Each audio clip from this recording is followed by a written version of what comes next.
So here in the Bay, we say, Barbara Lee speaks for me. And so I'm going to start it off with Barbara Lee, and I would love y'all to help me speaks for me. Can we please stand up? Y'all ready? Barbara Lee! Speaks for me! Barbara Lee! Speaks for me! Please help me in welcoming our hometown hero, Congresswoman Barbara Lee!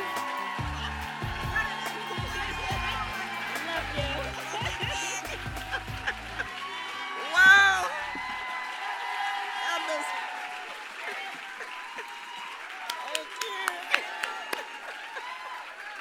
Wow! What an introduction, Kimberly. Let me just thank you so much for that very spirited She the People introduction. But also, I just want to thank, where's Kimberly? I just want to thank you for really making our California more democratic and more inclusive and being such an unbelievable leader. Thank you so much. And to Amy, my sister, listen, what a brilliant idea. And the timing is perfect. It gives those of us, all of us, so much inspiration, and it gives us what we need to keep moving forward to November and beyond. So give Amy and the steering committee and Kimberly and everyone a round of applause. And I just want to say, I think Pramila had to leave, but let me tell you, Pramila has changed the conversation even in the Progressive Caucus. Even in the Progressive Caucus. She has been phenomenal. She's fighting for a rational national defense. She's fighting for our children, as you know, and our families, and she has really come to Congress and hit the ground running. And I know you're proud of her, but I just wanted to say to Pramila, and also to Deb, I know who was here earlier, and Rashida, I mean, what a difference this election is making for women and for families and for children around the country.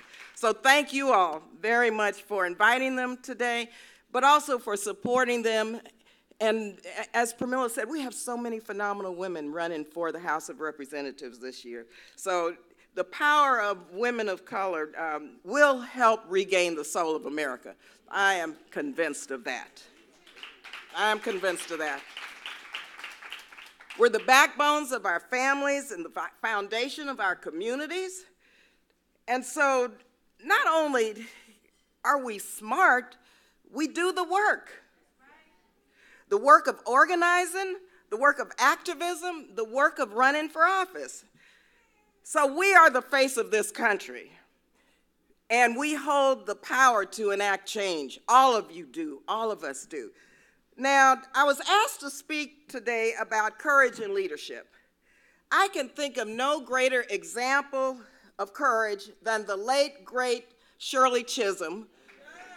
Shirley Chisholm, who was my mentor and encouraged me to get involved in politics. She was the first African-American woman elected to Congress 50 years ago. She was the first woman and the first African-American to mount a serious campaign for the presidency. Without Shirley Chisholm, there would not have been a Barack Obama as our first African-American president. Shirley Chisholm paved the way.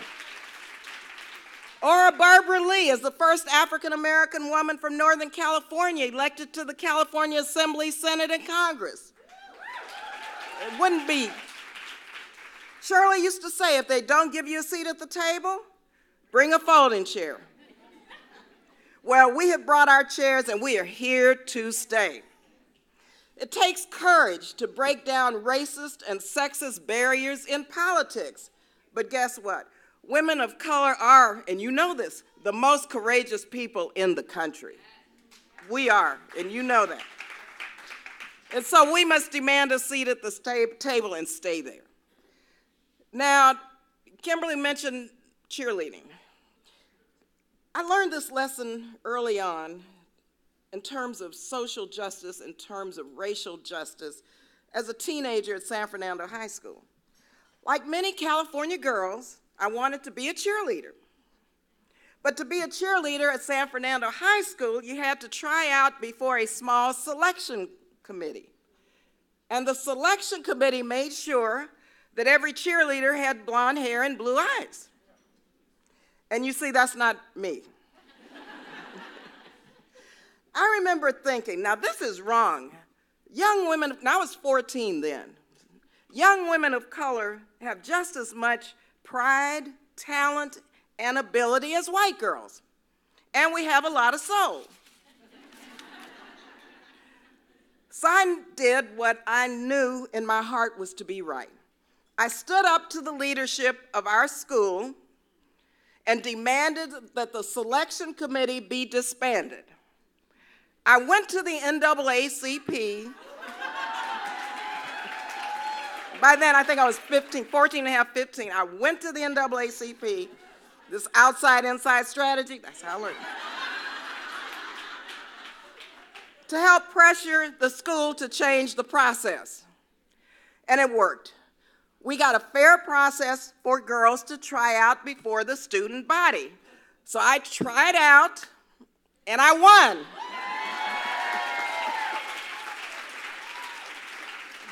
Now, that was my first election, and I became the first African-American cheerleader at San Fernando High School. Now, people at the time told me that it took courage to call out this injustice, but I thought it was just, I wanted to do this. But I didn't do it just for myself, because I knew it wasn't just for me. It was for creating opportunities for other girls of color.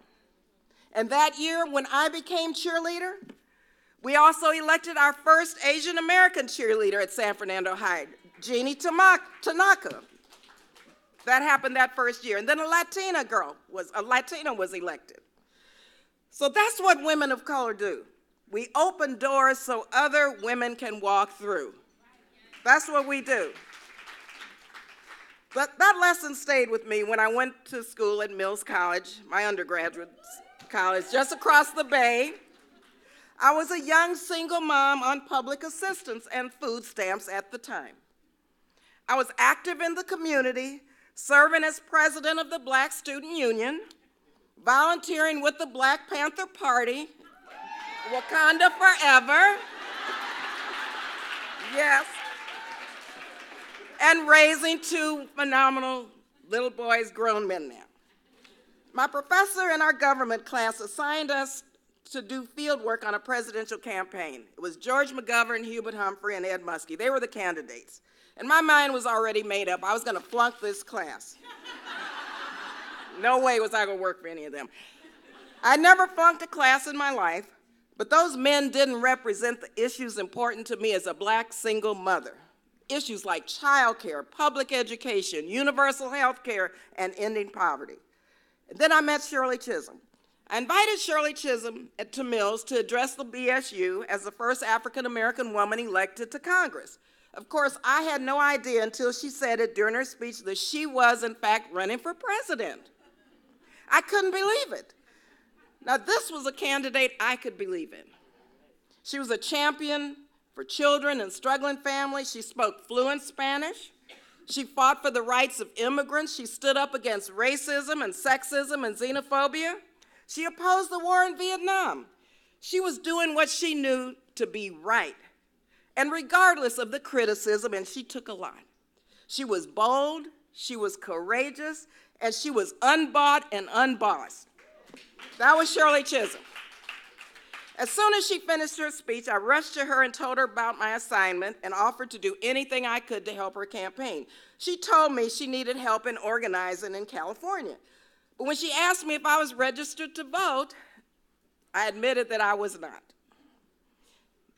Yeah, I was a revolutionary. I still am, but I'm registered to vote.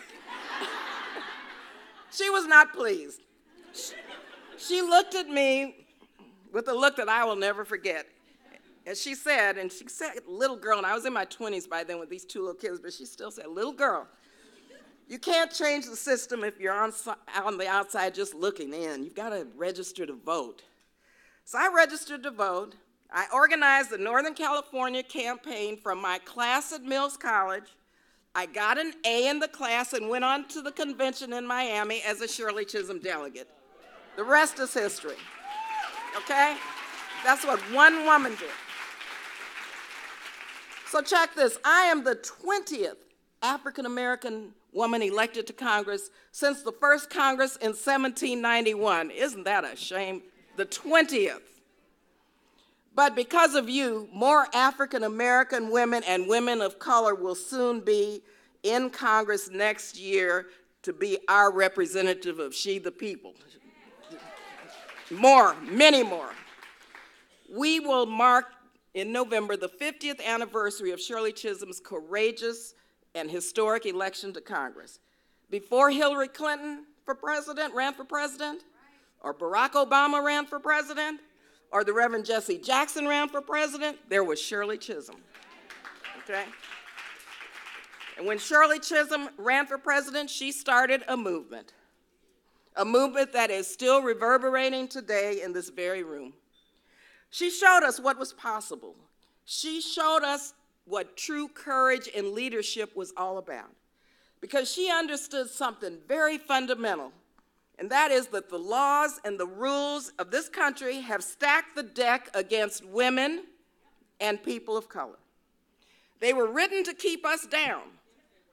And so we must become politically active, not to go along to get along, but to change the rules of the game. Change the rules of the game. And to fight for real systemic and institutional change. That's what she was about. So we must show up. It's our reproductive rights that are on the chopping block. When we show up, we will repeal the discriminatory Hyde Amendment. When we show up. It's our kids going to underfunded schools taught by overworked teachers if we don't show up. But when we show up, we will finally have universal preschool for all of our children, regardless of their zip code where they live. And we will crack that school-to-prison pipeline when we show up. If we don't show up, we will never see equal pay or true equality under the law for women. But when we show up, we will have paid family medical leave for everyone. And yes, we will protect Social Security, Medicare, and Medicaid for our seniors when we show up. And so we need to elect women who won't back down, like all of you in this room today. We need to uplift the next generation of women like Shirley Chisholm did, like Patsy Mink. Patsy was the first Asian Pacific American woman elected to Congress and the author of Title IX. And Dolores Huerta, our icon, a leader in the struggle for economic justice and farm workers and for women of color. They all paved the way for me and for all of you. So changing the rules takes courage. It requires us to dig deep and believe in ourselves and who we are. Strong and brilliant and bold. Strong, brilliant, and bold women of color who will change the world, and we won't back down on who we are.